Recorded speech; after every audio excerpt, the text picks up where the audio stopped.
आज की मेरी कहानी है एक औरत की दर्द भरी कहानी। तुम्हें कितनी बार बताया है मेरे तैयार होने से पहले मेरा नाश्ता तैयार हो जाना चाहिए। शादी के 25 सालों बाद भी मुझे क्यों बार बार एक ही बात बतानी पड़ती है। लता, तुम्हें क्या है? तुम तो आराम से घर पर रहोगी, मुझे काम पर जाना पड़ता है। तुम हो कि हमेशा बेवकूफ़ों जैसी हरकत करती हो। अगर तुम ये जानबूझकर करती हो तो याद रखना, मुझसे बुरा कोई नहीं होगा। आज भी प्रशांत का पारा चढ़ा हुआ था। इन तीखे शब्दों में अपना गुस्सा उतारते हुए, गीला तौलिया कुर्सी पर फेंकते हुए, प्रशांत गुस्से से लता की तरफ देखने लगा। लता के लिए प्रशांत का ये बेवजह का गुस्सा कोई नई बात नहीं थी।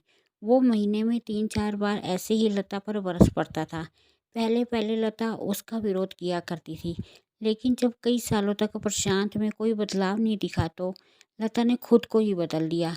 अब प्रशांत के कुछ भी कहने से लता को कोई फर्क नहीं पड़ता था। प्रशांत की हर बात वो चुपचाप सिर झुकाए सुन लेती थी। शादी के पहले 5 साल तक लता ने पूरी कोशिश की कि वो प्रशांत को बदल दे, लेकिन फालतू का गुस्सा करना और बाद में लता का भला बुरा कहना, ये मानो जैसे उसकी आदत सी बन गई थी। कोई भी वाद विवाद होता तो प्रशांत सीधा लता को बोल देता, अगर मैं तुम्हें अच्छा नहीं लगता तो क्यों नहीं चली जाती, लेकिन फालतू का गुस्सा करना और बाद में क्यों रहती हो मेरे साथ।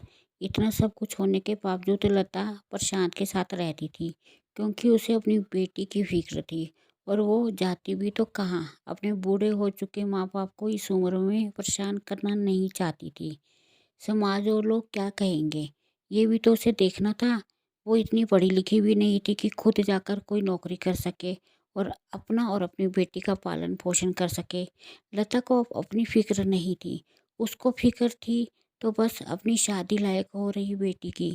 प्रशांत एक शाम अपनी बेटी के पास बैठकर उसे बताने लगा, काव्य बहुत अच्छा लड़का रिश्ते के लिए आया है, पढ़ा लिखा है, बहुत अच्छी नौकरी है।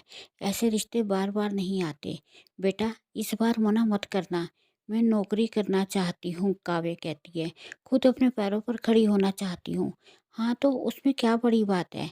मैंने लड़के से बात की है ना, वो तुम्हें किसी बात के लिए नहीं रोकेगा। तुम शादी के बाद भी नौकरी कर सकती हो, वो तुम्हें नौकरी के लिए परमिशन भी दे देगा। प्रशांत बोला, मेरा नौकरी करना या ना करना उसी परमिशन पर क्यों डिपेंड रहेगा पापा? काव्या ने पूछा। मैं कह रहा हूँ ना, तुम्हें किसी भी चीज़ की कमी नहीं होगी वहाँ। ऐसे रिश्ते बार बार नहीं आते। पापा, क्या मैं उतनी ही खुश रहूँगी जितनी मम्मी इस घर में खुश है? आज तुम्हारी जुबान कुछ ज़्यादा ही चल रही है। प्रशांत गुस्से से आंखें बड़ी करते हुए बोला, पापा मुझे शादी ही नहीं करनी है, क्योंकि शादी के बाद अगर वो लड़का आपके जैसा निकला तो मैं क्या करूँगी? मुझे आपके जैसा जीवन साथी नहीं चाहिए, जो बिना बात के मुझ पर हमेशा चिल्लाए। मुझे कुछ भी अपनी पसंद का लेना हो तो 10 बार सोचना, कहीं वो नाराज़ ना हो जाए।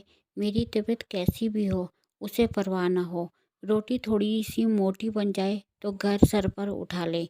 उसकी चेक बुक ना मिले भी तो दोष निकाले और हर छोटी मोटी बात पर मुझे मायके जाने के लिए कहे। काव्य ने अपना दिल खाली करते हुए पापा से सब कह दिया। प्रशांत का गुस्सा सातवें आसमान पर था, लेकिन उसके मुंह से एक भी शब्द नहीं फूट रहा था। वो काव्य की बातें सुन रहा था। काव्य उतना ही बोलकर चुप नहीं हुई। आज पहली बार वो अपने पापा के सामने इतना कुछ बोल रही थी। पापा, आपने माँ के साथ हमेशा गलत व्यवहार किया है। आप अपने ऑफिस का गुस्सा बिना सोचे समझे माँ पर उतार देते हैं। कभी इस बात की परवाह नहीं करते कि उन्हें कैसा लगता होगा। आपकी बातें सुन सुन माँ ने अपना स्वाभिमान खो दिया है। प्रशांत आज पहली बार अपने लिए, मैं तो इतना बुरा हूँ ना। काव्य ने प्रशांत का हाथ पकड़ा और बोली, पापा मुझे सिर्फ एक सवाल का जवाब दे दो, क्या आप चाहोगे कि मेरा पति आपके जैसा हो? अगर आपका जवाब हाँ है तो मैं कर दीजिए मेरा रिश्ता आज ही, और ना है तो मुझे आत्मनिर्भर बनने दीजिए।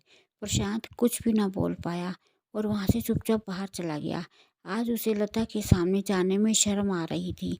चलते चलते उसकी आंखों में आंसू बह रहे थे। प्रशांत ने आज से अपने आप को बदलने का निश्चय किया। अगले दिन से लता ने अपने पति में काफ़ी बदलाव देखा। वो सोचने लगी कि जो हिम्मत काव्य ने दिखाई है वो हिम्मत अगर मैं पहले ही दिखा देती तो शायद आज परिस्थिति कुछ और ही होती। अब काव्य पढ़ लिख कर अच्छी नौकरी करने लगी थी और 3 साल बाद उसके लिए एक अच्छा रिश्ता आया और उसकी विदाई पर प्रशांत बोला, बेटा तू हमेशा खुश रहेगी क्योंकि तेरा पति तेरे पापा जैसा नहीं है। प्रशांत की ये बात सुनकर लता और काव्य की आंखों से आंसू बहने लग गए।